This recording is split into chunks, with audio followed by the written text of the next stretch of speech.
कवि जसवीर त्यागी की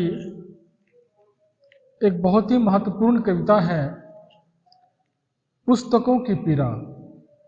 आज उसी कविता को लेकर आप लोगों के समक्ष मैं उपस्थित हूं। शीर्षक है पुस्तकों की पीड़ा। शीशे की अलमारी में बंद पुस्तकें उदास हैं। शीशे की अलमारी में बंद पुस्तकें उदास हैं। वे खामोशी से देखती हैं, उन्हीं की आंखों के सामने कोई हड़प रहा है उनका हक। शीशे की अलमारी में बंद पुस्तकें उदास हैं। वे खामोशी से देखती हैं, उन्हीं की आंखों के सामने कोई हड़प रहा है उनका हक। धीरे धीरे उन्हें उपेक्षित और बेदखल किया जा रहा है। उनके घरों से पुस्तकों की उजास भरी दुनिया में बढ़ रहा है सघन अंधकार। धीरे धीरे उन्हें उपेक्षित और बेदखल किया जा रहा है। उनके घरों से पुस्तकों की उजास भरी दुनिया में बढ़ रहा है सघन अंधकार। यह देखकर पुस्तकों को बहुत चोट लगती है। यह देखकर पुस्तकों को बहुत चोट लगती है। कभी कभी उन्हें गुस्सा भी आता होगा, पर वे जाहिर नहीं करती और मौन होकर माओं की तरह सब सहन करती रहती हैं। यह देखकर पुस्तकों को बहुत चोट लगती है। कभी कभी उन्हें गुस्सा भी आता होगा, पर वे जाहिर नहीं करती और मौन होकर माओं की तरह सब सहन करती रहती हैं। वे जानती हैं मर्यादाओं और अनुशासन के पहरेदार हर वक्त उन पर पैनी निगाह रखते हैं। वे जानती हैं मर्यादाओं और अनुशासन के पहरेदार हर वक्त उन पर पैनी निगाह रखते हैं।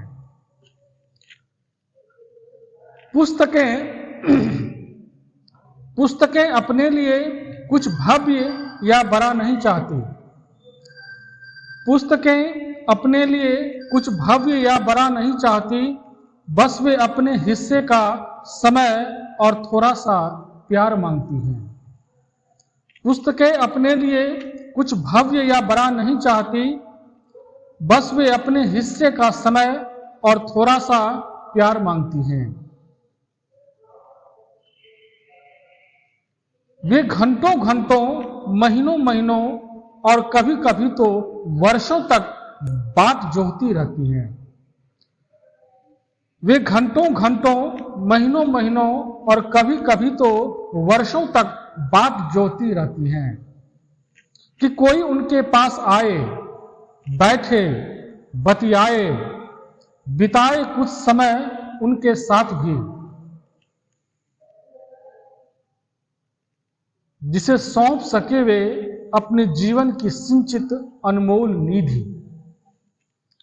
वे घंटों घंटों, महीनों महीनों और कभी कभी तो वर्षों तक बाट जोहती रहती हैं कि कोई उनके पास आए, बैठे, बतियाए, बिताए कुछ समय उनके साथ भी, जिसे सौंप सके वे अपने जीवन की संचित अनमोल निधि। वे चाहती हैं मायावी मोबाइल कुछ देर के लिए उनके पाठकों को अकेला छोड़ दे, मुक्त कर दे उन्हें रहस्यमयी और तिलस्मी संसार से। वे चाहती हैं मायावी मोबाइल कुछ देर के लिए उनके पाठकों को अकेला छोड़ दे, मुक्त कर दे उन्हें रहस्यमयी और तिलस्मी संसार से, ताकि वे दिल खोल कर बतिया सके, अपनों के संग साझा कर सकें पुस्तकों की दुनिया के सुख दुख। ताकि वे दिल खोल कर बतिया सके, अपनों के संग साझा कर सकें पुस्तकों की दुनिया के सुख दुख। मोबाइल है कि इंसान को कभी अकेला छोड़ता ही नहीं। मोबाइल है कि इंसान को कभी अकेला छोड़ता ही नहीं। धन्यवाद। प्रस्तुति प्रणव प्रियदर्शी।